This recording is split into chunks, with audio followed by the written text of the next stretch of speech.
이는 그리스도 예수 안에 있는 생명의 성령의 법이 죄와 사망의 법에서 너를 해방하였음이라.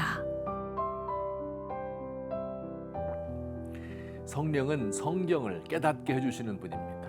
우리의 눈을 여시고 지혜를 주셔서 하나님 뜻을 알게 해주십니다. 그 글자를 해석할 수 있을 뿐 아니라 글자의 배후에 있는 정신까지도 알 수 있도록 해주십니다. 그러나 율법을 그 뜻을 깨닫는다고 해서 율법을 지키는 것은 아니죠. 율법의 뜻을 아는 것은 매우 중요하고 어려운 과정인데 그렇다고 해서 저절로 지켜지는 것은 아닙니다. 여기 성령이 하시는 또 한 가지 일이 있습니다. 성령님은 율법을 지킬 수 있는 동기를 부여해 주시고 힘을 주십니다. 성령이 안 계시면 율법은 죄와 사망을 낳게 하는 법이 되고 말지만 성령이 함께 하시면 똑같은 율법인데 생명의 법이 됩니다. 예수님 안에 있는 생명을 우리에게 주어서 예수님의 삶을 살도록 힘을 주시는 분이 성령님이십니다. 성령은 불과 같습니다. 성령이 우리 안에 계시면 우리는 불덩어리를 품고 있는 것과 같습니다.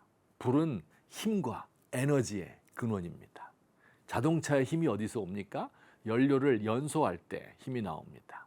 휘발유를 실린더 안에 안개 모양으로 뿜어넣고 전기 스파크를 일으키면 연료가 폭발하면서 이 축을 밀어냅니다. 그 실린더가 4개 있으면 4기통, 6개 있으면 6기통 차량입니다. 우리 몸에서 힘이 나오는 것도 같은 원리입니다. 세포 속에서 탄수화물이 분해되어 탄소와 산소가 결합되어 연소되면 불이 나면 여기서 열 에너지가 발생합니다.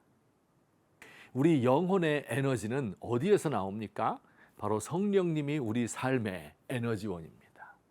우리 마음이라는 실린더에서 불처럼 타고 계신 성령이 우리에게 하나님의 법을 지킬 수 있는 동력을 제공해 주십니다. 성령은 죄를 태우는 불입니다.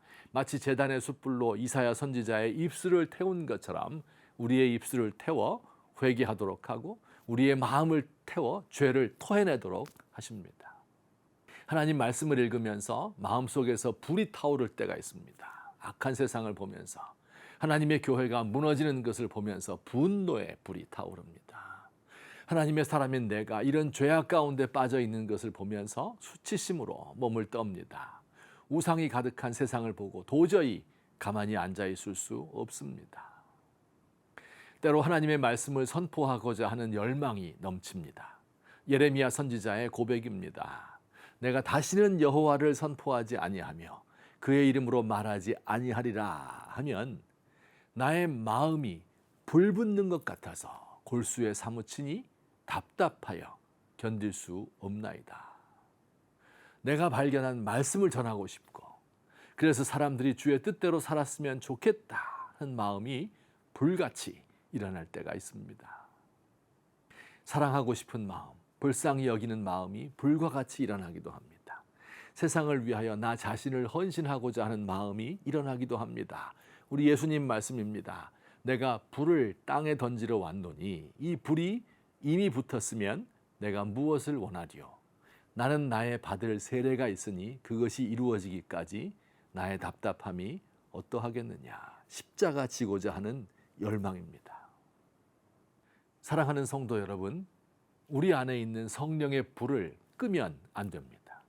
성령을 소멸하지 말라고 말씀하십니다.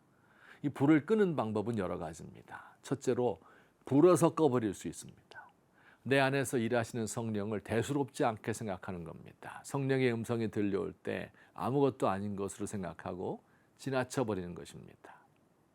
둘째는 찬물을 끼얹어서 꺼버리는 경우도 있습니다. 죄를 짓게 되면 성령이 일하시는데 찬물을 끼얹는 것과 같습니다. 하나님에게 붙들려 사용되던 인물이 그 욕심과 정욕에 사로잡혀 그 수명을 다하는 경우가 얼마나 많습니까?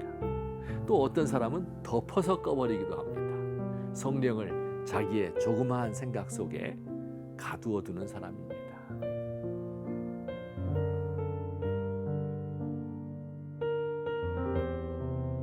의미 없는 삶을 게으르게 살아가는 저에게 성령님 찾아오셔서 불과 같은 열정을 주시니 감사합니다.